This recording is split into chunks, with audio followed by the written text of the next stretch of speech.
Okay, the next project, I wanted to challenge myself to see if I can make a porch swing plant holder. So I picked up three of the little pallet signs from the Dollar Tree and two of the pallet signs like this, right?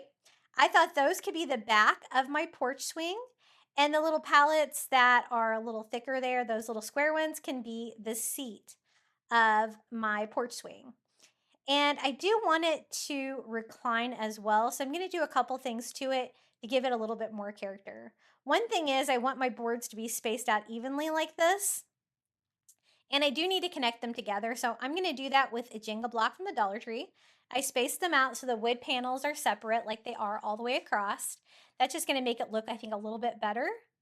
And for the top, instead of using a Jenga block, I actually used a Dollar Tree popsicle stick to glue that part together.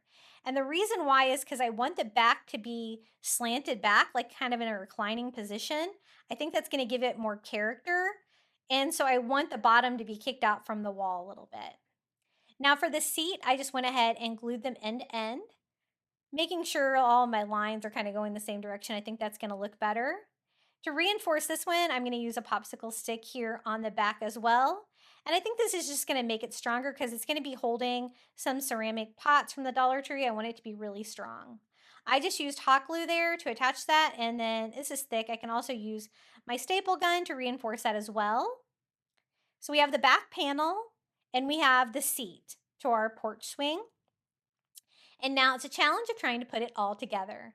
I'm going to use one of the wood dowels from the Dollar Tree and glue that here to the back. This is going to allow me to be able to attach it in a reclining position, and it actually worked out pretty well. I made sure to reinforce that with some more hot glue, and then I can sit this on there like this where it can slightly sit back, but that the seat will be level, which will hold my flower pots. I did notice that I needed a couple more of the Jenga blocks, so I loaded up two more to kick this out from the wall so that it will go back like that in the reclining position, which is exactly what I want. And now it's just a matter of putting this together. I was trying to decide which position would be the best to attach this, and I think laying down the back like this works the best, and adding hot glue to the wood dowel. And that's just gonna act as a spacer there. It's gonna help me attach the two pieces together. If you were gonna go straight up with your back, it would be easier because you wouldn't have to worry about the reclining. But I think it did give it more character to make the back reclining, make it look relaxing like that. I just attached mine with hot glue, and this is what we have so far for a little porch swing. Those three Jenga blocks kind of jutting out there in the back, pushing it away from the wall. Then I take my third piece and I just cut off the sides with my saw. You could use just Jenga blocks if you don't have access to a saw to build up the little armrest for your porch swing. But I thought these are the perfect size because they kind of coordinate with what I already used for the seats. But I am going to use wood Jenga blocks to put it together. So I just cut off the end parts, I flipped it over, and then I'm going to attach one of the wood Jenga blocks on each side to make little legs so it looks like this. They kind of stick out a tiny bit, but it's not real noticeable. And then I can attach that to this part of the seat, and it's going to make the perfect little armrest for a porch swing. And it works well with the reclining back too, because I don't have to worry about attaching it to that part. I attached it just like that. That's what it looks like so far. And I love creating little projects like this. I've done like picnic tables and different things. I've done a porch swing before with the easel kits, but this is a different design. I do love how it turned out. I am going to do the same thing here on the other side. I just glued two Jenga blocks on to that wood piece and glued that to my swing. These are the pots we're going to be putting on it. These are like I guess the larger of the two terracotta plants from the Dollar Tree, and they fit on here perfectly. If you're worried that they might fall off, you could always use like a wood ruler here in the front and make a little front to your shelf. But I'm going to hot glue mine down, so I didn't do that. I didn't want to have to add that if I didn't need to. But that is an option for you.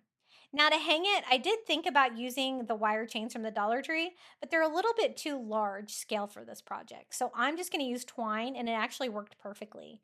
I tie it to that bottom rung of that like little pallet coaster, come up like that, and then I want it to come down in the front like that. So I wanted to see how long I need it to be. And then I'm gonna go ahead and cut a second piece of twine for the other side. And so I went ahead and did that too. So I'm going to do the same thing. I feed it around this bottom section, tying that off just like that, where it can come up and be a hanger for our porch swing. And I think the twine looks good too. I think it kind of matches the vibe of it. I decided not to paint my porch swing or stain it. I'm going to leave it raw wood like this. I think it will hold up better outside. We will see, but you could always paint or stain yours. I did the same thing here on the other side, just tying the twine. This time I had to make sure that I'm going to tie it where it's level. So I did have to test it before I knotted my last string to see about exactly where I need it to be. I'm going to tighten this a little bit more and then just double knotting the twine. And now I have two hangers that I think are going to work well if I connect those together to hold our little porch swing plant hanger. I do want to make sure they stay in place, so I did add a little hot glue onto the twine just so they won't slide around front to back. And it's a great hanger. It's pretty hidden here on the bottom of the project, and it seems to work perfectly. Just like this, I go around the little arm holders and put it together like that, where with the kickback on the wall, it just hangs perfectly. And I have a whole bunch of these metal rings. These come with the wood shelf kits from the Dollar Tree, and I never use them, but I saved them in case I ever needed them. Worked perfectly for this. I just used some pliers to open that up, and I strung my two twine together with that ring, and that serves as a hanger too. For the flower pots, I told you I was just going to attach mine with hot glue to make sure they stay on the shelf. I thought that would be the most durable way to do that. You could use a stronger glue if you're going to be using yours outside a lot too. And then I wanted to stick with the pink and purple flower theme, and I wanted to be able to switch it out with different flowers too. So to fill it up, I want it to be lightweight since it's a hanging plant holder. I just used some of the floral moss from the Dollar Tree. And then I found these great daisies from the Dollar Tree in pinks and purples with yellow centers. I think they are so bright and fun for spring. And I'm going to have enough room for about 3 in each one of my little mini flower pots here. These do like to bend a little bit. A pro tip for that is to use your heat gun or a blow dryer. It makes them look so much better and fluffed out, as you can see there. And I'm going to do that with my pink ones as well. My favorite thing about this project is I can just swap out the flowers. I could use this for any season. And Dollar Tree always has great florals, so looking forward to using this one. I think I'm going to actually put this out in my Florida room, and I think it's so fun. It definitely goes with the vibe out there, and I love the spring colors. I did one pot of the lavender and one pot of the pink flowers, and let me show you how my little porch swing plant holder turned out. It's just like I envisioned. I was really happy with this project. It did require a little bit of thinking to be able to get that reclining to work and to make a stable piece. But using those Jenga blocks pushes that part of it out from the wall and keeps that reclining position while my chair, the seat, remains level to hold my flower pots.